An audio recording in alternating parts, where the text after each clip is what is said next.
wanna be all by myself. But here I am.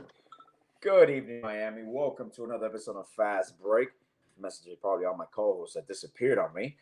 It might be just me solo today. If anybody pops on, I'll gladly bring them on. Um, First and foremost, thank you for tuning in. I know me and Bobby touched upon a few things yesterday on 10th Street Boys, but I'll make it simple today. I won't go too long if it's just me. I'll do talk about certain points that I see in regards to the Dame time situation. We're on day 10 of Dame Watch. Thank you for Clutch for keeping us updated every morning. Clutch from Paris, he's probably sleeping. I miss you, man.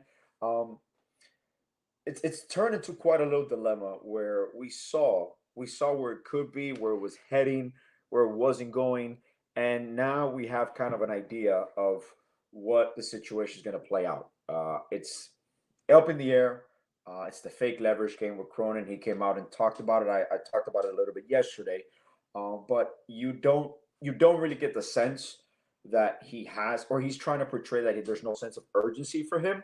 But he knows there's no other offer. There's really no leverage right now. Miami really is not competing against other teams because there is no serious offers out there for Dame. And Dame has gone out of his way. His agency has gone out of their way to like get me to Miami. I believe they could have handled this behind closed doors. I don't know up to what extent, who feels betrayed by who, because breakups are usually never easy. Very few teams have gotten it right. For example, OKC did it with Westbrook. They got it right. They knew when it was time to depart, to come apart. They got some assets in return, Chris Paul and first round picks, and Westbrook went to a destination of his choice. This is not the first time we see this, and it really bothers me. The narrative is taken because it's Miami, and I know I've touched upon this a few weeks already. There's no necessity to the extent where it goes because it's the Miami Heat. Any other team, and I understand the magnitude of his contract. He's signed for 4 years, 200 million. So you get the concept of what we were taking on. But the fact that it's Miami, obviously the national media is always going to replay it, and Cronin basically just doesn't want to give up the arguably top three, top five player of all times in the Blazers history for nothing. But unfortunately, the situation might dictate that. I do give him credit for coming out and saying that he might have messed up and not done everything that he could. Oh, look, we have someone. We have someone showing up. Let's see. Oh, there he is. I wasn't even supposed to be here. He was like, Hey, I waited. I gave it a 10, 15 minutes. I'm literally for 10, 15 minutes like, I'm like, all right, I guess I'll go out of it alone. How you, brother? How you doing, man? We're just producing. Well, right I know, Rob. I'm doing all right. Huh? What'd you say? I didn't say anything. Now you just then you say something about producing. I know you said something about producing. No, I went out with, I was following Real Talk, Fins Talk, went out with Tati and the baby. Was out in the yard. And I said, let me go ahead and check in on these guys, see how they're doing. And then all of a sudden I see your text messages and I'm like, wait, hold on. Because I know Rob said he wasn't gonna be able to make it. So, but I was like, at least he has Justin.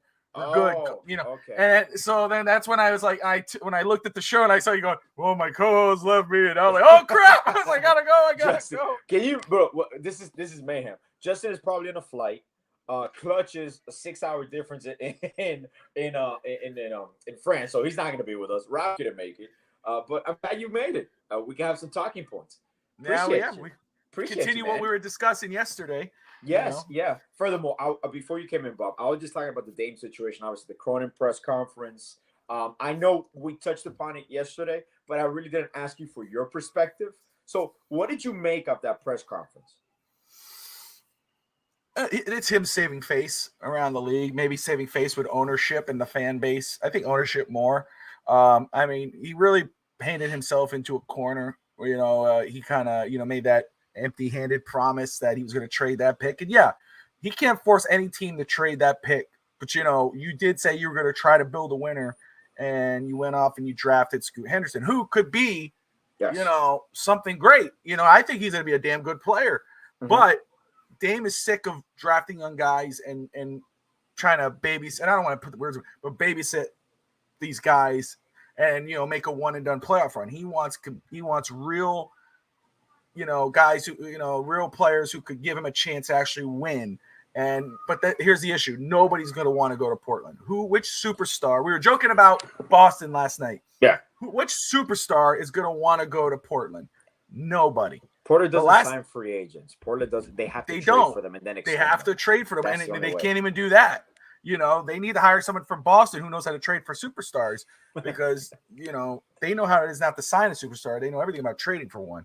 And So what you mentioned, like you have a talented team, because you can't deny the people they've drafted are talented players. But this is a developmental team. This is going to take 2 to 3 years before they're competing on an annual level. Damian Lillard doesn't want to wait until he's 35, 36. And one thing that people don't realize, Bob, and I know we've talked a lot about leverage and all that. People are not taking into account the last 2 years of Dame's contract, which are $60 million average. Not every team is going to take that on, and not obviously have a player that wants to be part of the franchise. That's one thing that people don't realize when it's like people just see it on paper and they're like, oh, Damian Lillard is going to get traded only for 2 first-round picks. But Rudy Gobert got traded for 5 first-round picks. People have to take this into account. The 2 years of the contract, the situation that he's in, because I got to give it to you. Cronin as a GM, obviously, we don't know what's happening behind closed doors. Dame, I got to give this to Dame. People are shitting on him this now, but Dame has always been a class act. He's always handled his business. He's always kept it quiet.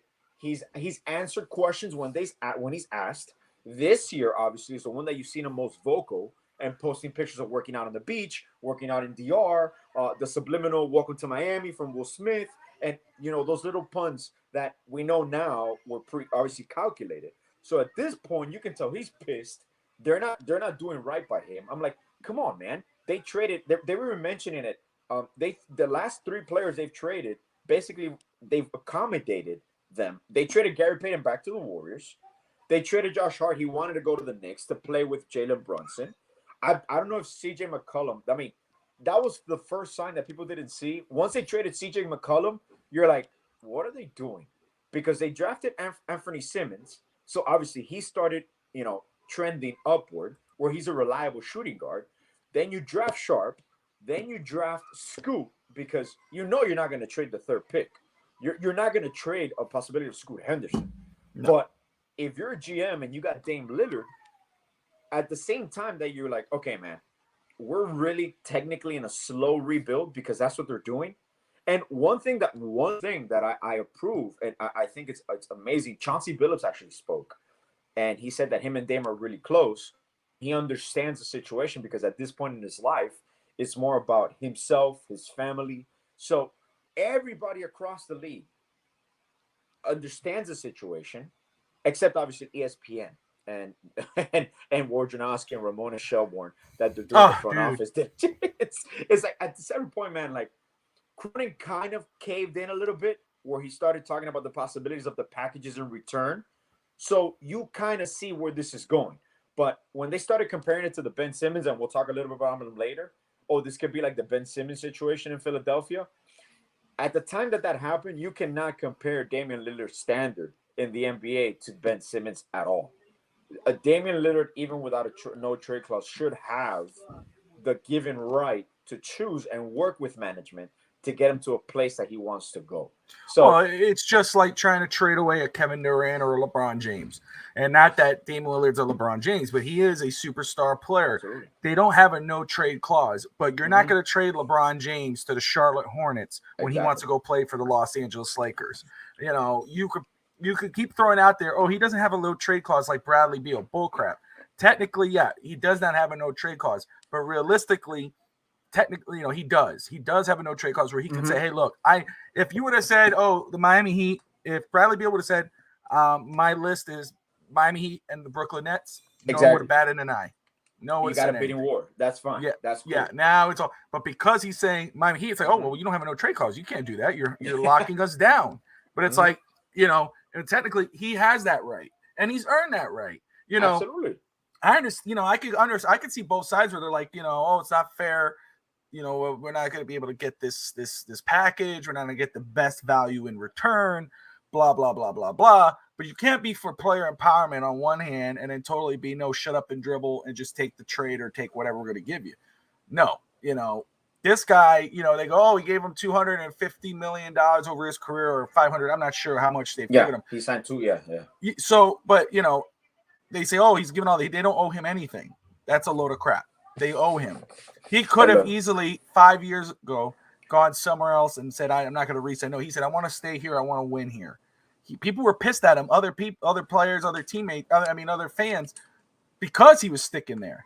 But now that he wants to leave, and he wants to leave for Miami and only Miami, now he's the bad guy. Well, okay. And honestly, to me, Bob, and I'll ask you this. I'm going to make a quick statement. I'm going to ask you that. Cronin could have played this as psychologically is as if Dame Lillard left via free agency, right? I understand you want to squeeze the most you can for your marquee player, one of the top 75 players of all times. You want to do that. Every GM's going to do that. I understand that. But if you would have handled this, if Dame comes with a trade request, right, and Cronin just says, like, look, I know you want to go to Miami. Let's not make anything public.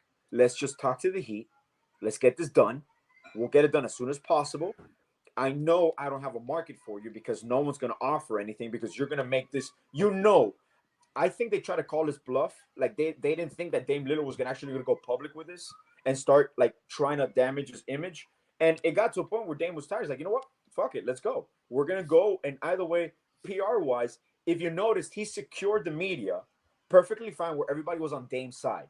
Everybody was like, I think it's time for Dame to move on. I think Dame needs to do this. So they played it. They knew the Blazers were going to draft Scoot Henderson. They knew the Blazers were not going to trade the number 3 pick overall. So you play your hand. Now you're in this situation.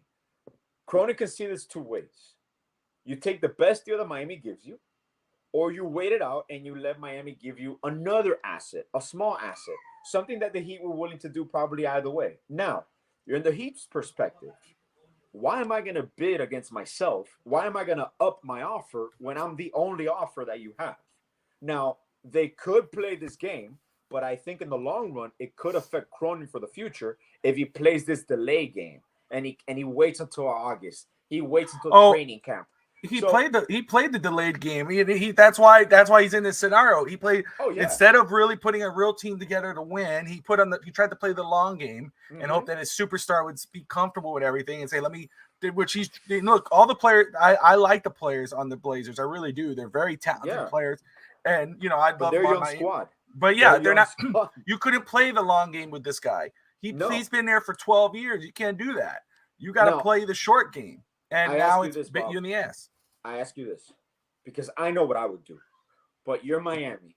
There's no other offer because no one now teams are willing to work with you and the Blazers to get this deal done because they're going to get another asset that they're going to get at the cheap because they're going to get Tyler Hero cheap unless contracts are moved.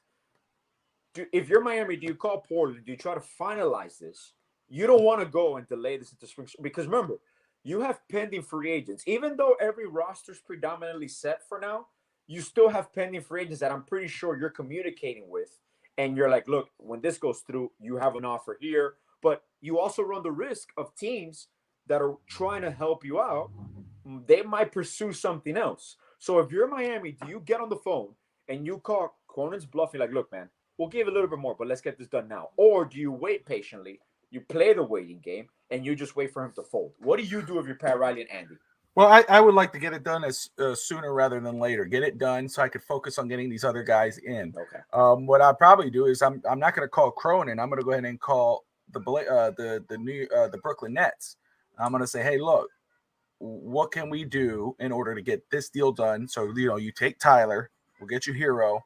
What's the draft picks? Okay, do we have to take that Ben Simmons contract? Okay, we could take Ben Simmons contract. It's steep, but we could make the salaries work. And I would try to get that deal. I would try to make sure that's done and comfortable. Where at me as the Heat organization, we're comfortable with what we're taking back, and at the same time comfortable with, and they're comfortable with what we're giving them. And then turn around and say to the Blazers, hey, look, this is what we're getting. This is what we have right now. Here's our MO. You don't want this guy. You want Caleb Martin because he's a veteran presence. Okay. You don't want the rookies, which is great. You don't want Jovic and Jaime. Perfect. Let's give you these draft picks. Let's give you some swaps. We'll give you Caleb. It's not going to be pretty. All right, no one's gonna like what you're gonna get. Too bad. It's put yourself in a corner, and that's what I would get done. I would call Brooklyn first before I call Portland. Portland has their heels down in the dirt until Miami comes back and goes, hey, look, we have more draft picks for you. I think that's what the holdup is.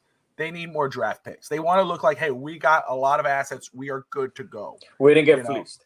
Yeah. We didn't get fleeced. We got our draft picks. We didn't want other players. We didn't want their rookies. They don't fit our system. We don't want those guys. We want a veteran presence. Caleb Martin, maybe. Okay. We don't want a lot of salary back. Maybe Kyle Lowry. I don't know. But we don't want a lot of salary back. And we want assets. We want draft compensation. We came away with what we wanted. We were locked. And if they flop, they go, hey, we blame it on Damian Lillard. He locked us up. That's what's going to happen. When they fall flat on their face, that's what's going to happen. Oh, yeah. It's going to happen. Honestly, me, I'll still wait. I'll play the waiting game for another week or two.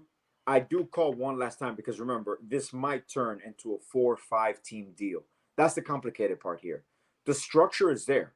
There's a structure. So you do call that last time, and you're like, look, man, this is the offer. We need and honestly, this is the part where I trust Miami and Andy and Pat.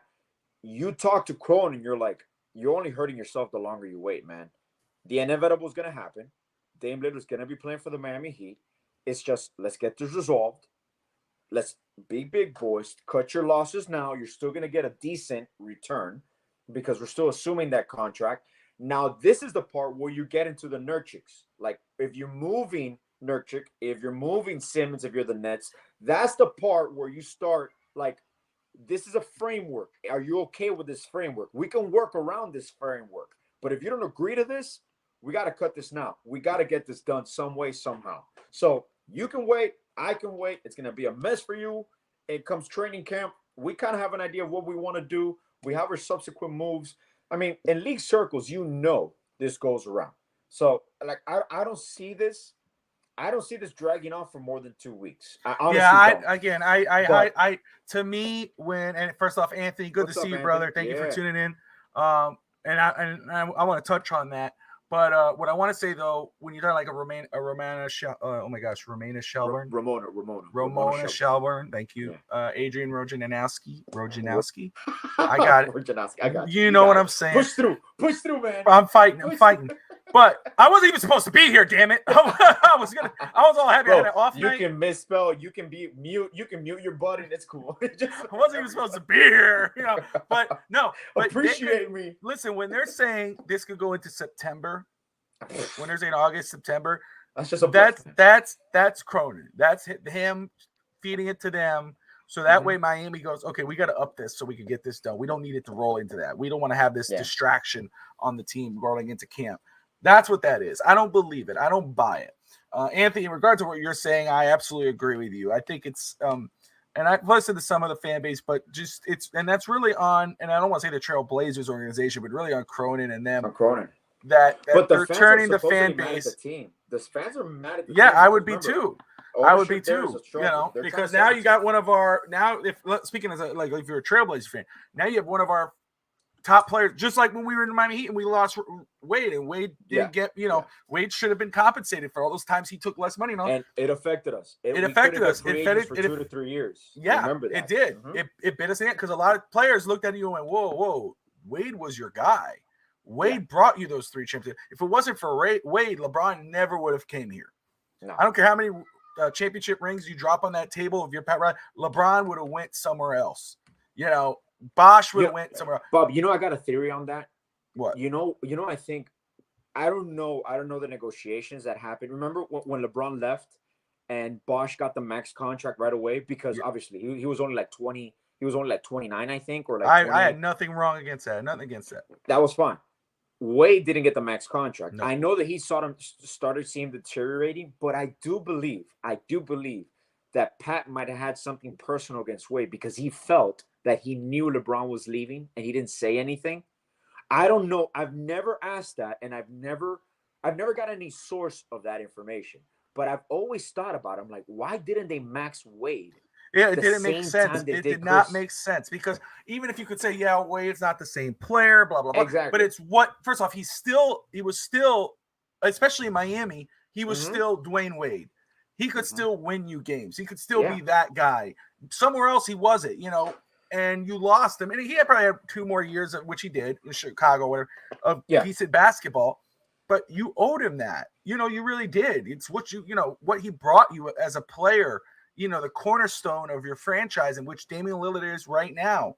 I'm not saying Lillard. I heard them arguing on the radio. Lillard's not the best trailblazer, but you're just really trying to damn his legacy. It's like, look, man, we know he's not. No one's saying, but look what he's brought you guys, and what Anthony's saying here: multiple playoff appearances, being the best player, never left your organization. This is the first time he's actually said, and that's what happened. Cronin was hoping and sticking his flag in the dirt, hoping that this guy wouldn't ask for trade. He was calling his bluff. He's like, oh, he's only saying that. You know how he is. He'll say it, and then he'll come back, and we'll be fine. Don't worry. We got another year in him. We got another year. We'll wait till the trade deadline. And what happened? Lillard said, hey, man, you didn't trade that pick. I told you. We talked about this. I have to make a move, bro. I got to make it. And he did. But now they're going to say what they're saying. It's like, dude, don't shit on the one of your cornerstones. Don't do that. No. Don't do They're that. still in Vegas, so they still haven't left Vegas. When Summer League, I do believe we're going to get some more rumblings. They're going to try to get some more conversations while they're in Vegas. Mickey Harrison is there. Nick Harrison is there. Obviously for the Board of Governors meeting, which, by the way, Bob, I was going to discuss it, but you came on, so it's even better. I like the 2 things that they did. I do too. They changed. You saw that, right? Yes, I did. They have a technical foul for a flop. Good. Amazing. Yep. And finally, they saw like the NFL challenge. Yep. Yes. They like the NFL. You get to have another challenge. I gotta give the NBA credit because the NBA is arguably one of the most popular sports worldwide. Obviously, there's soccer. Here in America, it's football. Baseball still dominates a majority of the audience. But basketball is the most popular sport amongst young people, amongst the demographics for like 18, 20s, 30s. And they kind of implementing a few rules that have been successful in other sports. The in-season tournament, I was reading into it. That's a pretty cool concept where you have it before Christmas, because obviously you got your Christmas showcase. So the in-season tournament is between November 3rd and the championship game is December 9th. Is group play, obviously randomly chosen based on your records, but per conference. So you play a total of 4 tournament games, right? Like regular pool games, which is part of your 82-game season. So that counts perfectly fine. The only extra games are, I believe, the semifinal and then the final. So it's a cool concept where you create another incentive. You keep, because let's be honest, I know the NBA season starts, October. You're into November. Those games have never been really meaningful. You're kind of just sorting out your team. What do we have? So now you have this in-season tournament. The winner gets a monetary incentive. Really cool. You kind of have a little mini break in the season, like 1/4 of the way in. You have another trophy, another celebration, the NBA Cup. So now that's like an in-season tournament, like just like European soccer. You have multiple cups in season, and you got those breaks as well. You follow that up with Christmas, then you got the trade deadline, and then you got the playoffs. So the NBA, every quarter of the season, has made it interesting. Obviously, this is going to be the first year. A lot of people are not going to pay too much attention to it. But I think it's a really cool concept. How do you feel about that? Like, do you feel like people are going to fight it, or they're just going to, take it in and love it like 2 or 3 years down the line? Oh, you talking about fans? Yeah, fans per se, because they're doing this for the fans. Yeah, I think the fans will like it eventually. I think probably the first year will be a little off. I think that will be, when you got favorites, how every year they say, oh, the Lakers, the Celtics, the Bucks, these are your championship contenders, the 76ers, and they never do it. More like, those contenders that they would say, oh, these guys are going to do it. They're going to win the finals, and then they don't do it. They fall short, whether it's another team that's going to be your content. That's going to be your overhyped champion. That's going to be your trophy. Yeah. That's the trophy for us. Then I'm not knocking. I'm just saying an example for the regular season. Yeah, that's going to be your, when they go, the Celtics or the Bucks, who, they get injured, or the 76ers, which is supposed to be a championship team every year. You mentioned that. You can literally be the team that's on a hot run at that moment. It's your streak, and you win the NBA Cup, and you don't even make the playoffs. That's right. You can win a cup, man, and then not make the playoffs. Or if you're the 76ers, win the cup, go to the playoffs, you're a favorite, and then lose, but you won the cup. It's a kind of, that's where I think it's going to kind of be. It's going to be that type of, it's going to be the teams that are the favorites that are usually going to win it. Anthony, I'm glad you brought this up, because me and Bobby were talking about it, and we were going to discuss this today as part of the panel. Anthony asks, is Thomas Bryant big enough to handle Jokic? Because he looks very skinny as a center. Well, Thomas Bryant, to me, this is just my point of view. I know people keep talking about this as being the backup five. I do see a legit possibility where Thomas Bryant is starting next to Bam, Yep. and you got Orlando Robinson. I mean, like I said, I don't know. It all Yeah, depends but on where is Bam? I think Bam's going to play more of the four. Okay, because right now it's Brian at the 4 and Bam at the 5 right now. I see it just as now. the Myers Leonard. Do you remember when Bam played with Myers Leonard? I see that same scenario because Myers Leonard gave you rebounding. Thomas Bryant's going to give you rebounding. He's going to give you interior defense per se, taking up space. Exactly, Anthony. Exactly. He's going to let Bam roll more.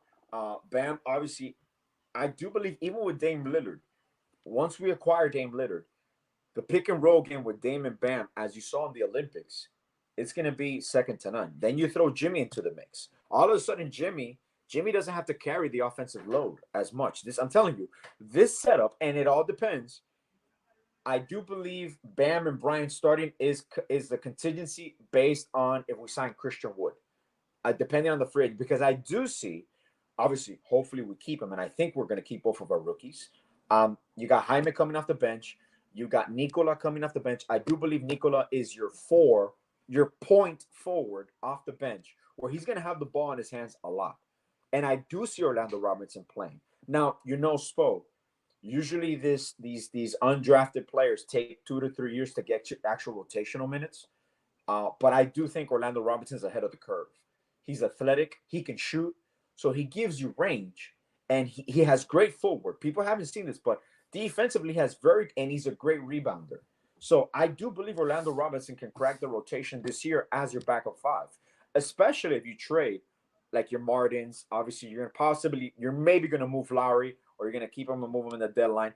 Duncan Robinson might survive this. And Duncan Robinson, to me, is an asset there because now you got shooters that still come gravity. He's going to start if you acquire Dame. He might start with Dame. Or you have him coming off the bench as your backup shooting guard. You start Richardson. There's so many options that I'm okay with, Bob, even losing a Martin because you have Richardson, because you have Jaime. So it's basically in your poison. It's crazy to me how we thought that trading Kyle Lowry was the top priority. I want to see what happens with Kyle because if we're taking on salary, he's going to be part of this move with Portland. Possibly he's going to be rerouted to the 3rd or the 4th or the 5th team, possibly a playoff team that needs a veteran backup point guard.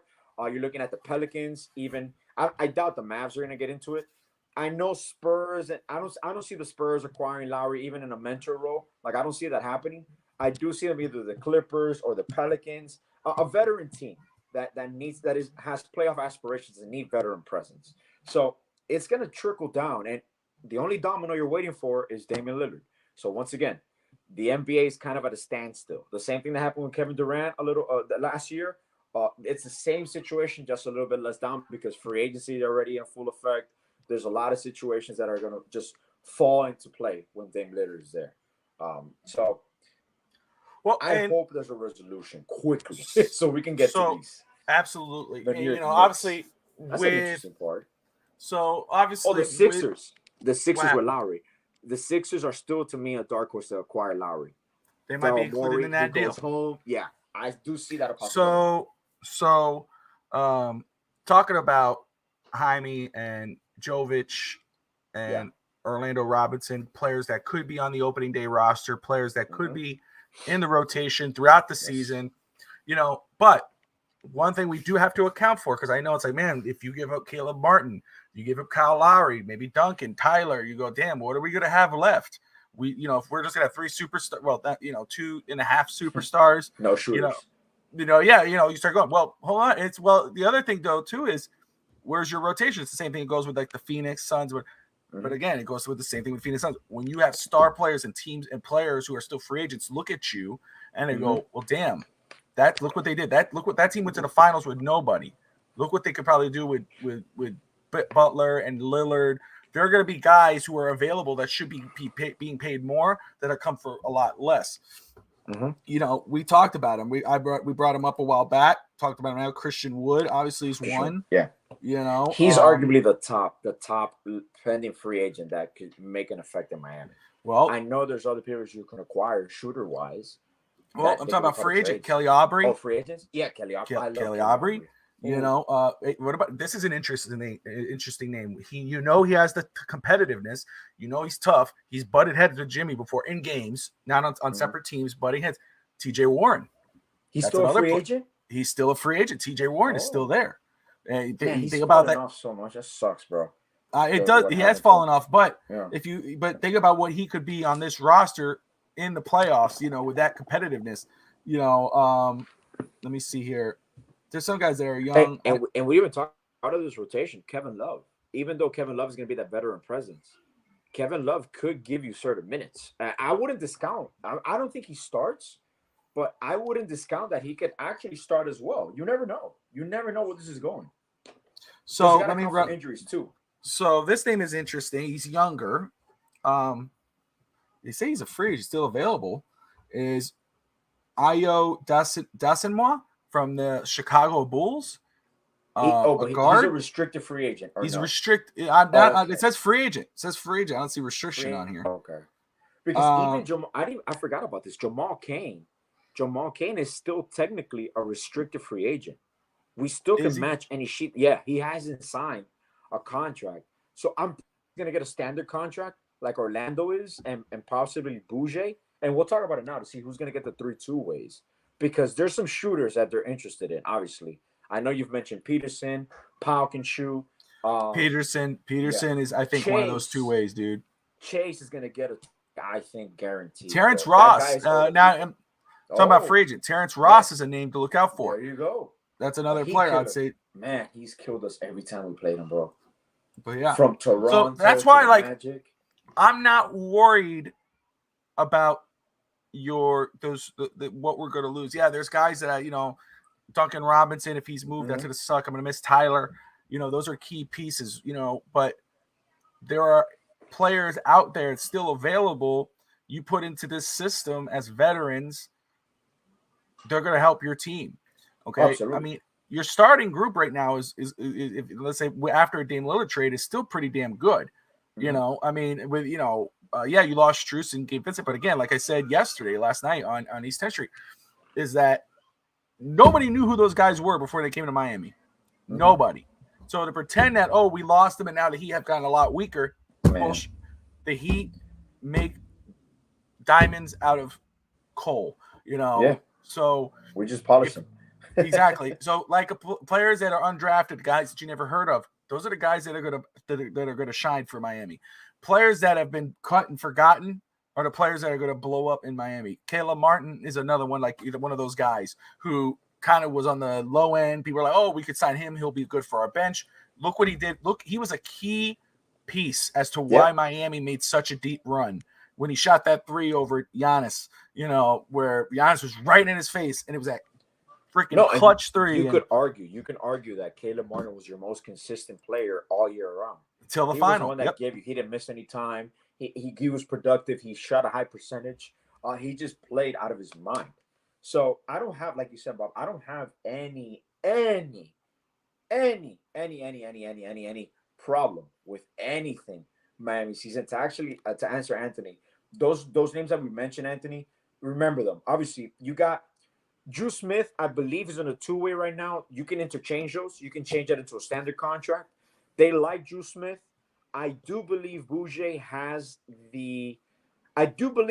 could be your backup point guard. He's still young, but I do see him as your backup point guard. I do think Chase Aldridge is going to get one of those 2 ways, and then it comes down to Peterson and Powell. They like Peterson because of his size. He has a weird shooting motion, but he's a good shooter. And Powell reminds me of like Strus and Robinson, high motor, Justin Powell. So let me just create Dasenwa for Chicago is a restricted free agent for Chicago. So I just want to correct that. But now let me just say this very quick. Let me say this because these players potential to be your backup point guard, but they are, And again, you can't sleep on Miami turning these guys into something when a lot of people think they're nothing. But again, I think that it's still very early for anyone to say, oh, until the Lillard deal is done, then we'll know for sure how this roster may look. We have to, again, when the Lillard deal is done, and that's when we'll see other free agents start their names start to get heat up in Miami, and then we're going, okay, well, Drew Smith is projected to be our starting backup point guard or a backup point guard, and then we look over here and maybe George Hill, veteran point guard, goes for the minimum for the Heat. Goran Dragic. Goran Dragic, the Dragon, returns to the Miami Heat. That's a potential there. And then guess what? And then you're going, okay, that's not too damn bad. No, and honestly, Bob, you even have the option if he's moved. Kendrick Nunn. No, and Kyle Lowry's your backup point guard if he's not moved, which I doubt. If he's not moved, yeah. But that's he can start the season as your backup point guard, and then you can move him mid-season. Dude, again, if we make this deal and for whatever, and that's the same thing with the Ben Simmons thing. If we go ahead and we did acquire Ben Simmons, we lose Kyle Lowry, there's your backup point. He could play. He could be a backup point. He could be your starting four. He could be a backup center. Can you imagine, Bob, a Ben Simmons with Jaime, Nicola, Orlando, Duncan Robinson in the Heat organization, in Heat culture? That's what I'm saying. That's why, to me, I can see a lot of people. I understand it because of what we've seen so far of a player like Ben Simmons. But when I heard that name, Ben Simmons, of course you go, damn, dude, guy can't stay on the court, injury prone, blah, blah, blah. But look, you got to think of the potential, the ceiling. Oh, yeah. That what this guy is. He averaged a triple-double. You brought up last night. Right, and a triple-double. And he's the first defender. 3 years of his career, great defensive player. Man. Imagine him in the Heat culture with Coach Spoelstra. That you would get the best version. And somebody brought it up on Twitter today to me. After next season, he's an expiring contract. Yes, yeah. Then now you're playing with house money. And he's still what? How old is he? 26? 27? Yes, man. Oh. If you get the best version, of Ben Simmons, if Ben Simmons comes to the Miami Heat with Dame Lillard, and you get a Caleb Martin type of resurgence, or you get that, and if you're going into playoffs, and Ben Simmons is one of the driving forces as to why you're making a run into the finals, and then the year after he is a contract year and an expiring contract, and let's say now you go, man, we need to balance out our roster, or hey, look, we need to figure out what we're going to do to him. Teams are going to come running for that guy because he's a first overall pick.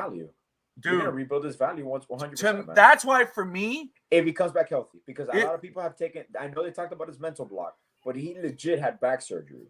That's the thing. I believe he had back surgery, and he was rehabbing. So those are legit concerned with that. So sure, no, absolutely. That's what I'm saying. That's why. That's where the hang up is. That's where you go, damn, dude, the guy can't even stay on the court. He's had these injury issues. But it's like, but you make that deal in order to bring in Damian Lillard if you have to make that sacrifice. But I'm not only telling you have to make a sacrifice. You're also saying, hey, you could come out really high on this because if he comes back and he gets healthy and he gets on that court and you get him for 60 games, 45 games, whatever, and you get him in the playoffs and you rebuild his value and some team gets desperate and next year he's an expiring contract and they want to see what we get because he's only 27 years old next year, you're playing with house money. And Bob, two names that I want to bring up. And one of them predominantly, and I've always loved them. I know he went through certain injuries and they held private workouts today. Harry Giles. Remember the two kid? Yep, the power forward, Power forward, and also John Wall. John Wall, obviously, is a veteran. Well, that's a name I would keep an eye on. I know he's been connected with Miami before. If you acquire Damian, that could be your backup point guard. And and that's what I'm saying. He's in your rotation. He's not your starter. He's your rotation. No. But again, look what our rotation. A lot of time, our rotation players were the reason why we were winning basketball games in the playoffs.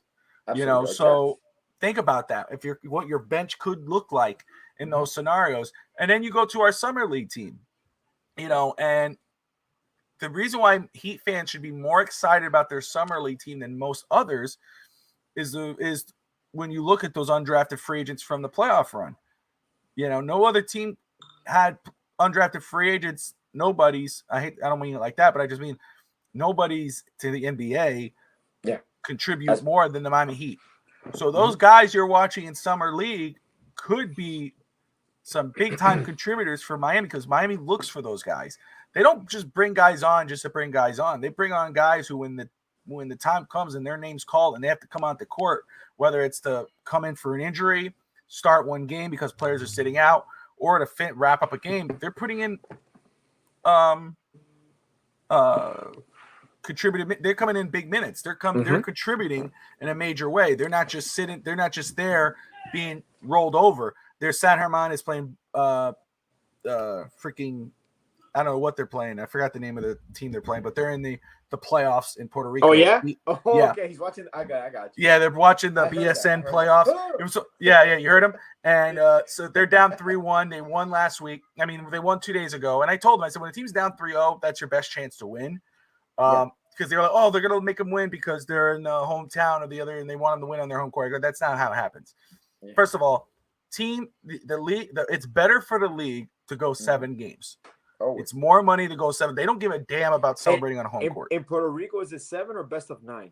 You do best of 7? 7. Okay. 7. Okay. And the court looks smaller to me. I have to look that up. I found that check. It could be smaller, but also check the free throw line, Bob. International rules, they have they go by FIBA. Oh yeah, FIBA. Then the free throw line goes closer to the shooter. Yeah, to me it looks design. It's smarter. Yeah, it looks smaller to me. I was like, damn, this is like, I'm like, I could make threes like nothing here. I'd be Duncan Robinson in Puerto Rico. Oh yeah, because they shoot. No, you're good. But enjoy. It was so funny. Bayamon. I think they're playing Bayamon. But anyway, okay. Yeah. Isn't Cousins? Cousins is playing in one. DeMarcus Hassan Whiteside is there. He's Hassan Whiteside there. Whiteside was Defensive Player of the Year down in Puerto Rico in BSN. Yes, which is awesome. I tell sometimes to my players in high school, and I'm like, you don't necessarily. Before it used to be NBA or bust. There was always a Euro League, but now there's leagues. You can make a living playing and coaching basketball.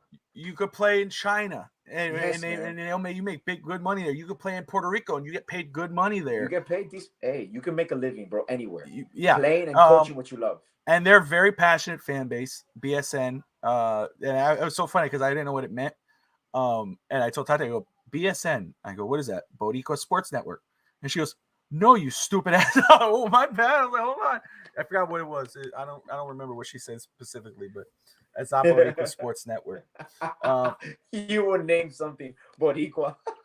The Boricua Sports Network. Superior. Yeah. Oh, BNS, did she talk? Oh, she talked. Yeah. Yeah, no, she typed it. Yeah. She's following. Okay, she's following around. So there you go. It's a lot of fun. Again, what I love about it, at least on my part, is to follow up with it. Is it's more basketball. Basketball's not over, and that's what I love about it. It's different. For NFL. NFL leaves, and then you're like, oh, let's watch the XFL, the AFL. Yeah. It's not the same. But with basketball, it's the same type of passion. You're watching, especially if it's your home team for them, but you're watching, the threes and, the big shots, and you're down by 20 and you come back in 2 minutes and you're leading by 5. And that's what's great about basketball. And basketball is huge in Puerto Rico. People don't realize that. Dude, basketball is huge. Puerto Rico, for such a small island, and a community, if I say, everything's huge. I mean, professional baseball. Wrestling. Yes. When they had, I'm trying to remember, it was a Backlash in Puerto Rico. It was amazing to watch as a fan, and of course, for Puerto Ricans to watch. My mother-in-law was watching it because Bad Bunny faced against Damian Priest, 2 Puerto Ricans in the main event. It was an amazing main event. That's a cool and then the LWO, Latino World Order, which was they brought it back. It's back. They have a Puerto Rican version. They have a Mexican version. I want to get I want that shirt. But Latino, Rey Mysterio, and then Carlito, Cool came out, and it was such an amazing event. But it was so more amazing because of the passion. Yes. The fans, and again, the Puerto Rican base, so it makes it it's attractive for fans to see that. When you see that and you go, you get hyped watching them get hyped. To give you a comparison, Bob, the Latino fan base, the Hispanic fan base, it's like how Americans worship football, like Sunday football, where they tailgate, where they stay after the game. It's religious. So sports in our communities, the local sports, like obviously typically, for example, Cubans, they always love the Yankees because that was the games that they would televise in Cuba. So Yeah. that's why there's so many Yankees fans. And they're like, obviously, everyone's like Yankees, Yankees, Yankees. So you have the global sport in Dolphins, because in Europe, obviously, Dolphins were huge. But in local sports, you have that local team where the whole community comes together and it unites. And unfortunately, people are united in like natural disasters and in sporting events. That's what brings people close together. So you can be from all walks of life, go together to a basketball game, and you're hugging a random person you never met in your whole life because you guys won. You're drinking beers together, you're hanging out the whole night. That's the beauty of sports. That's what people don't see, especially local sports. So that's amazing, man. Yeah, I love, that's why I love sports. I could sit down and watch a game. I could, Oh, that's what's awesome about it, especially if it's your team that's and doing it. and going to those games, Bob, is insane. Like you Oh, going to those games in the stands, like it's nothing like security like here. It's legit craziness. yeah, yeah. Oh, Hollis Oh, Jefferson's. Holy shit, yeah. Richard Hollis Jefferson's? I remember him. He used to play for the Nets. He plays in Hollis Jefferson used to play PR. for the Nets. A lot of those Wow. NFL, dude, I'm watching those games, and there's some of the players I recognize. I saw DeMarcus again. Hassan Whiteside was there the other night. Yeah. To them, of course, JJ Barea is like the best player since Jordan. I mean, Well, and before it was Carlos Arroyo. yes, Carlos Arroyo, was yes. a top Puerto Rican player. I remember you up Guillermo Diaz, I believe. Well, yeah, Guillermo Diaz was Puerto Rican. So Bob, it's crazy. I don't know if you ever remember this, but he was Dominican. Do you remember the story of Felipe Lopez? Yeah. Felipe He sounds Lopez familiar. Felipe Lopez was the number one ranked player when LeBron was even coming out at the time. Was it the 90s? No, I think it was the 90s. Never mind. It wasn't LeBron's. I think it was before 01, 02. And then he just fell off the face of the earth. But can you imagine if a Latino player, Dominican, Puerto Rican, is the number one player in the NBA? Like, Dude. that is, which is, we're seeing it. We're not seeing it with the Latino community, but we're seeing it with European. The European influence. The Dream Team changed the game for everybody. And European basketball has, which I've always talked about this now that we're here, European basketball offensively, what I love about the coaches is that they never put their players in a box. Here in America, if you were 6'8", 6'10", you were playing down low. You were playing in the low post. In Europe, if you were 6'10", 7 feet tall, you can dribble. You can be a point guard if you wanted to. They played the game with no boxing in. Like, you just were an athlete. And it's opened up basketball to what you see it now. This whole shooting thing, that's the European influence. People are credited to Curry, but basketball, deep shooting, it's all European. So it's cool how you always have different effects in national sports from across the globe. You were talking about that, and I had to look it up because I'm trying to remember that guy's name. Who's the one I'm looking at? Anthony Hal Horford, and his dad was an amazing basketball player, and he played for Tito Horford. Yeah, T. Horford. Yep. Let me see here. Well, you were bringing up the player, and I was remembering a player who was so hyped, and then he fell off the face of the earth. I'm trying to remember his name. When we were kids, Gonzaga. Played for Gonzaga. Oh, that was Adam Morrison. Adam Morrison, that's the guy. Yeah, but he was a bust. I'm looking at big. Who would you say is the biggest draft bust of all time for NBA? Oh, wow, man. Let me take into account. Do I remove injuries? I don't know. I guess I don't think you should, right? To me, I think also it's based on the situation of who was drafted after him. He says Greg Oden. That's injuries. I don't think it's. You can do Sam Bowie too, which is injuries. But Sam Bowie, yeah. To me, it's Darko Milicic because from Detroit Pistons, the draft with LeBron James. Yeah. To me, I understand Anthony Bennett was picked number one overall. He's going to probably be considered the number one of the top busts because he was just the first overall pick because that draft class sucked. But Darko Milicic, when you take into account who was drafted in that class, who he was drafted in front of in Carmelo Anthony. But it just sucks for him because exactly. if you look at that class, he should never had been picked. If you look at talent overall, he should not have been this. Even at that point, he should not have been the second overall pick. No, not at all. Not at all. You know, I mean, I'm pretty sure they can come up. I'm pretty sure we can come up with more. But out of the top of my head, that's the one that resonates because of the situation and. But Greg Oden's that's injuries, but I get that thing because he was so hyped with Kevin Durant coming out. Him and Greg Oden and Durant. Well, I want to do a show when this whole Dame Lillard thing goes down of like injuries, like the players that could have been even more because you got Penny Hardaway, you got Grant Hill, you got to me one of my favorite players of all times, Brandon Roy. Brandon Roy had to retire because of degenerative knees. So there's so many things. Like honestly, even a Chris Bosh, Bob, like Chris Bosh's career was cut down, and he was going to be even more successful with us. Oh, that sucks so bad, man. Yeah. So, and we never got to see him play with Goran. We never got to see him play with Goran with Dwayne. Or got to see him play with whoever they brought in because no one, man. You know, I mean, he probably would have been close to retiring or retired by now. No, Lonzo Ball is not a bust. He's not a bust. Is once again injury. Lonzo Ball. Well, he had a very good year last year. He was having a good year last year with Chicago before he got hurt. The year before. He didn't even play last year. Oh, I'm sorry. The year before. I apologize. And that's another thing. Look at Chicago. Chicago was, I think, #1 seed in the East when he got hurt. Yes, at that time. Yes, they were. They were talking about DeMar DeRozan being the MVP. DeMar DeRozan was the MVP, leading candidate for the MVP at that time. That team was playing insane. Kwame Brown. I just saw his name. That's why I was like, oh yeah, that dude. You can say that. You can say that. Yeah, maybe. He was the #1 overall pick and averaged 6.6 points a game. Yeah, Jordan picked him. Kwame Brown. I mean, everybody would have picked him #1 overall, but players selected before. Is it before him or after him? He was the #1 pick.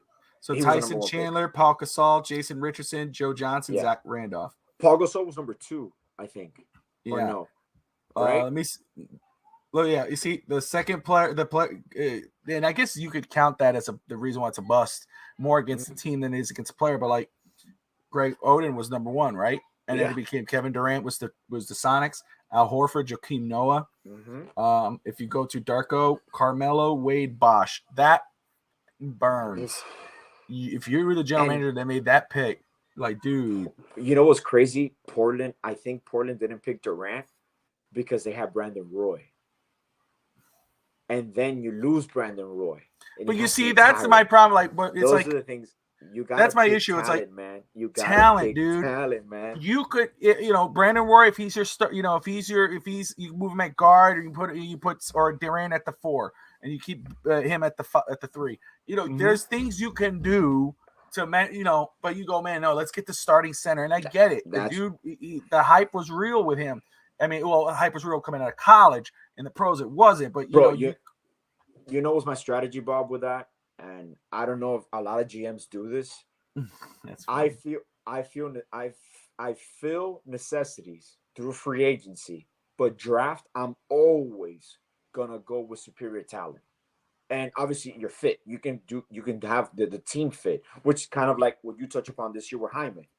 He was talented and he fit our culture, but you didn't draft him because you were trying to fill out a space or a necessity. No, because we have a small forward. Like. Yeah, exactly. That's right. So it wasn't about you. Always got to go talent, man. Always. Yeah. If it was need for me, I would go with a big. I would have gone with a big at that spot. But for me, the player that made more sense was Jaime. And the year before that, of course, was Jovic. Just on upside. No, to me this year, my two players were. I remember I told Nick Smith. I thought that we're gonna. No, Nick Smith. No, but the one I predicted to you that I sent you via text, Keontae George. Oh, yes. And I see him play with the Jazz, and I'm like, God damn it, bro! This kid is a stud, man. I know we're running. Go. But let's talk about Sam Bowie because you brought him up. Yeah. I'm looking at him now, and I see his height, so that's why I wanted to talk about the. You know his story. You know his story, man. He faked. He was in pain throughout the NBA through the draft process. He just faked it. He knew he was injured. That sucks, dude. He just pushed right through so he can get drafted. I mean, I would have done the same thing. But look at this. Look at this. Yeah, go ahead. He was selected before Michael Jordan, Charles Barkley, and John Stockton. That's what I'm saying. Like, that's what really makes a player a bust. And I don't mean Hakeem would have still gone one. A lot of people talk shit about the Rockets. Now in hindsight with Jordan, but Hakeem could have. Yeah, that you can't argue that point. I mean, Michael Jordan. Nobody, And here you go. Adam Morrison was picked before Brandon Roy, Rudy Gay, and Rajon Rondo. And the Blazers didn't pick Jordan because they had Clyde Drexler. Stupid. Man. Look at that. The Robert Traylor, Milwaukee Bucks. Tractor Trailer. Yes. Trailer. He was selected before Dirk Nowitzki and Paul Pierce. He was traded for Dirk Nowitzki, I think. Jay Williams. Really? Oh, well, you know the story about Jay Williams. He was drafted second overall. He was rookie of the year, but he got into a motorcycle accident. That's why they drafted Heinrich, because Jay Williams was drafted in 2002 out of Duke. I believe he won rookie of the year, and he got into a motorcycle accident that offseason. He had to retire. Wow. So, and that's what I'm saying here is that, he was picked before Amari Stoudemire, Caron Butler, Marvin Williams. I remember when he got picked. Chris Paul, Durant Williams, and Andrew Bynum. He was picked before. Oh, now, Anthony, you say that. I just saw your comment about Arvydas Sabonis. Arvydas Sabonis came into the NBA with no knees already. And if he would have came at 23, 24, he would have been the best player in the NBA at his time because he changed the game. Arvydas Sabonis, when he got Sabonis. When he came, I used to love that Blazers team, like the Jail Blazers. They had Scottie Pippen, they had Bonzi Wells, they had Sabonis, they had Rasheed Wallace, Damon Stoudemire. Those teams were fun, but Arvydas had a court vision, kind of like Vlade Divac at the time. Great, once again, the example of European, which is funny. People talk about Nikola Jokic right now, but Arvydas Sabonis was arguably the Joker back when he was playing in his prime, but he wasn't here. The Blazers had his draft rights, but he never wanted to come here. So he came over already at 30, 31, and he had no knees anymore. He had like 4 knee surgeries or 5 knee surgeries already, and he was still a hell of a player for them. But I used to love his game. Now, another one also we would never know was Petrovic, the one that died in the car accident. He from the Nets. That he was one of the best shooters, one of the best European shooters. Petrovic. He died in was it 90? He played for the Blazers. And he played for the Nets. But there's a lot of like European talent that at that time the game was still evolving, and they just brought so much of the influence over here that you start seeing it now. The way we play now, it's kind of like European basketball with all the deep shooting and all that. So, seeing that last, this is very true because of people forget the Eastern. That's true. European players from the Russian bloc couldn't come to. From Yugoslavia. Wow. A lot of players couldn't come over. Hey, let me ask you this, because I also want to touch on a little bit. I know we're running up on the hour, but I want to touch on our players on the summer league, about which guys are standing out to you. You talk about the 2-way contracts. I know you have that on the docket. But Victor Wembanyama, he's had to play 2 games. Obviously, first game was underwhelming. Second game looked a lot better. Watching him play, obviously it's summer league. What are your thoughts, your initial thoughts on him right now? Well, the Suns are going to get him, and they're going to work on his body. Obviously, he needs to work on his stability. That's just the Spurs. The Spurs. Sorry, what did I say? The Suns. My bad. The Spurs. No, you're good. I just want to make sure. I was like, did something go down? I didn't know. The Spurs are definitely. They're going to develop him. Well, you kind of saw Popovich. Popovich was out of the door like 2 years ago. He was going to retire. All of a sudden, you get Wembanyama. He gets a 5-year contract. And Monty Williams reset the coaching market. The coaches' prices. So Spoelstra's going to go up. Spoelstra might crack $18 million a year, $19 million a year. So, but I think people are just going to be like focusing on his points per game. I think when Wembanyama affects the game in every aspect, even defensively, because he alters the way you play and the way you cover him. You have to designate 2 to 3 players at all times to pay attention to him. And once he's going to have a slump. He's going to struggle. People are going to try to bully him. They're going to try to get him out of the paint. They're going to try to get him in foul trouble. Typical rookie thing. He's very lanky. So if you get him going one way, it's difficult for him to return the other way. So you're going to see him get crossed over. they're gonna try to work on his lower body. They're gonna lower his center of gravity. The closer he is to the ground, the more stable he is. But he covers so much ground, and just the way he plays, Bob, like he's a Oh, basketball player. His court yeah, vision is second to none because he can see over everybody. He can see around yeah. you. He can anything, and he's a 7'6" point guard that he's probably going to average a triple double. It's realistically, man. I think that for him, especially his first year, the weight is what's going to kill him. Yeah, yeah. He's gonna mess him up the first year. I don't see him as rookie of the year. I'd be surprised at that point, and not knocking him. I think he's still he's again. You watch him with that basketball. He's Yeah. a They 7 need a foot 4 physical guard. presence down low. They need a physical presence down low. They need another guy there to play help with him That's because fine. he's not going to Mhm. he's not going to scare anybody back there. But I think the weight's going to get him. But I think he's still going to get his shots. That's what I see watching him. When I'm watching him, I keep thinking of Frail. I go, oh, that's I get nervous, and of course this guy's he's been a pro. He's played in France. So, Exactly. he's played with guys before, and Mm-hmm. obviously he And has he'll the hype adjust. behind him. He'll He adjust. has the People say that hype about behind Kevin him. Durant, but no, Yeah, he's more lankier, so he's way taller. So I absolutely. understand But that. so I mean, and he could turn around and beat ball out in his first Mm-hmm. season. But I think it's gonna take a season, at least a season, and then probably some filling out like Chet Holmgren, who looks like he's gained He's some gonna weight and muscle. I expect a bigger season out of him. Isn't he was out last year, right? who? Chet Yeah, Holmgren was out. he had So he's the up for disc rookie of cramp. the year. He could be up Yeah, for yeah, rookie he's of the up for year. rookie of the year, Yeah, and so he could possibly win. He's more polished, more but polished, but even look, with I Wemby, Brandon you'll see Ingram. No, not Bob. Brandon Ingram. Shoot, the guy who just got drafted by that was just Henderson, but the guy who Brandon just got Miller. drafted, Miller. Those two guys have a good, strong chance to do it. Oh yeah, I think yeah. Jaime's obviously going to win it. Jaime's going to win it, and he's going to win Sixth Man of the Year. He's gonna win What everything. Hey, are you but laughing? even I'm just telling you right now. don't doubt this. Before the season starts, when Bayama, you'll see that he might put on 5 to 10 pounds of muscle. You're gonna see him be a Sure, little stockier. You'll see. sure. I hope he is. I think it would benefit him. Mhm. I love Wembanyama. Yeah. I think he is one of those generational type players. You see it when you watch him. The only thing that stands out to me that's as a big negative is just his weight. He's Yeah. he's Flacco, very And brittle, the dude. thing is, Bob, he reminds me of, imagine like Manu Bol. Like you never see those people as like good defenders because they're so tall. They Yeah, can cover, they can recover, but by the sure. time they take them to recover, someone that is quicker, it's kind of like a motorcycle, a car Yeah, and a motorcycle. A motorcycle, you can go the same speed, but a motorcycle can get around you and is more elusive. The same thing with Victor. It takes him longer to get places because he's so lanky and so long that quicker players, elusive players, are going to get by him, and it's going to happen. But the Spurs will plan around it defensively. They'll lay out the schemes where he's protected, and they'll use his lankiness to his advantage. So you might see him play even defense, top of the key, the fine. They'll use him, especially in zone defense. He must be amazing. I would love to have him in zone defense. and just that way. I know we're running up here, but Yeah, the Heat's roster, the Heat yeah. summer league team. Yeah, we know Jaime's been played really well. We both like Jaime a lot.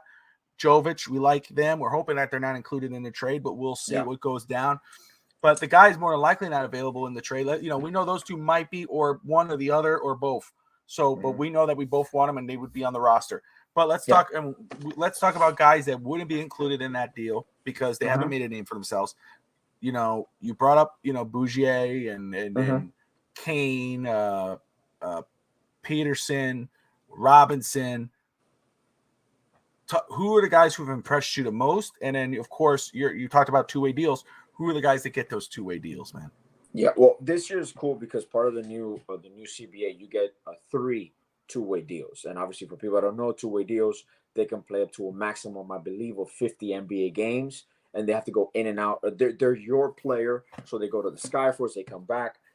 I obviously Orlando Robinson is already on a standard contract. I believe right now the only two-way deal officially signed is Drew Smith. That can be transferred to a standard contract. I believe Jamal Cain is going to get a standard contract. Now, the two-way, depending on obviously who's shipped out in the trade, but the two-way deals for for sure. One of them to me is Bouger, and then the other one is Chase Aldridge. Defensively, he's like I call him the two-way Oladipo. He's an actual good. He's a decent shooter, so that solves one of your problems. And defensively, he's one of the best on-ball defenders I've seen in a long time for his age. Now, the third one to me, it kind of fits the mold of a white shooter that we lost, or we can possibly lose if you lose Robinson too. They're debating to me between Drew Peterson and Justin Powell. I like Justin Powell because I feel he's a natural athlete and he's a better shooter in my opinion. But they're probably lean towards Drew Peterson because he's taller. I believe he's 6'9", 6'10". He handles 6'9". 6'9". Yeah. So yeah. they might lean in that direction because of the size and the athleticism. And I do got to give it to Drew Peterson is quick as shit. I saw him running in the court and I'm like, holy shit. Remember I told you about I talked about him. Yeah, you told me about him. You told me Yeah. about him. I like him, man. I like him, and I think he should get. I like Justin Powell. I wouldn't be against that, but Yeah. I don't want you don't lose out on Drew Peterson. Again, that's to me. No. There's a ceiling there. There's some upside to that player coming off your rotation, off your bench. That could be a Duncan Robinson type guy or Strus type guy. You know. And Anthony, I'm sorry, man. I don't have the comments in front of me. I'm looking down because I am looking at comments. Hold on. I got you. Let me see, Anthony. I know he said he had a question. Sorry, man. I know we were going a mile a minute. Let me see. Players we should look at in other teams. Let's see. Oh, let me see. I think I got it. Hold on. The players I'm looking at from other teams are point guard Jaden Shackleford from Oklahoma City, Zaire Smith from Oklahoma City, Kessler, the guard Kessler Edwards. He's from Sacramento. Your thoughts on that, Alex? Any of those guys? I think Zaire Smith. I don't know. I think I'm gonna go with my guys first because these are typically something that happens late season. So I really haven't paid much attention to outside summer league players. Aside from obviously the ones that were drafted and you knew they're going to be shut down. I just want to see them the Thompson twins look amazing. Keontae George, Cam Whitmore, Houston has a great squad, man. In 2 years, they're going to be a playoff team if they're not a playoff team this year, realistically, which sometimes I even question why they signed Van Vliet to such a massive contract. But you want the veteran presence. I'm okay with the Dylan Brooks contract, but Van Vliet to me, if I'm Houston, I wouldn't have signed him, honestly. Because I want to develop my youngsters. I already have a backcourt, but I get that part. But I like the move. I liked Van Fleet. I like the Van Fleet deal. Not the deal per se, but bringing him on. I think again, I would have been up for him if we would have had it. If we had the money, I would say for Miami all the way. I would have loved to have him, dude. Van Fleet. I would have been down with that. 5'10" white point guard, man, sign me, please. I'll do it for half. I'll do it for 1/8, 1/16 of that salary. It's funny when people talk about this. I understand sometimes, the leverage and all that. But when you're a basketball player and you see these contracts, realistically, I will play basketball for $100,000, $200,000. I got no problem whatsoever, man. That's your dream job. That's what you always wanted to do. I can live off $100,000 a year perfectly fine, man. I'll do it just fine. Well, for 60. I'll do it for 70. I'll do it for anything, man. I'll do it for anything. Just let me go. I'll run the team for $100,000. Nah, I get it. But man, dude, we're already in the hour, man. An hour and 10 minutes. Holy shit. Hour and 10 minutes. We were on for almost 2 hours last night. We're on for an hour and a half. We should do this again tomorrow. Just do East 10th Street boys. Just keep going. Let's do day by day. Just day by day. We'll Screw pick a random topic. And it's just funny because the Damian Lillard trade goes down, we're gonna be on live. So no matter it's we're gonna have to do a breaking news show. We're pre-working. We'll have to sit in our cars, but we'll do it. I'm hoping Clutch is at a time that Clutch can join because I just want to. First of all, I want to talk to him. I want to see how he's doing in France. And I look to every morning. I wake up and I look for the little update that he's doing. So it's just the same I already have it for East 10th Street boys, which is on Monday night, and of course, for everyone tuning in, whether you're watching on YouTube, Twitter, Twitch, Facebook, we appreciate you. Fast Break on FinSock Sports Network. Alex, usually Alex and the Fast Break crew, but they ditched him tonight. So when I saw that, so I was like, I gotta rescue my boy. He saved it. He saved us, man. I had to tune in, but he was doing good. I was proud of him actually. When I looked and saw he was actually on alone, I was like, well, damn, Alex, all right. So, oh yeah, man. I was just giving a few minutes, but I'm like, you know what? The show must go on, man. The show must go on. Hey, proud of you. But so there's no monologue. On East Century Boys, we talk about everything. We're talking Heat, Dolphins, Marlins, Panthers, Miami, growing up in Hialeah.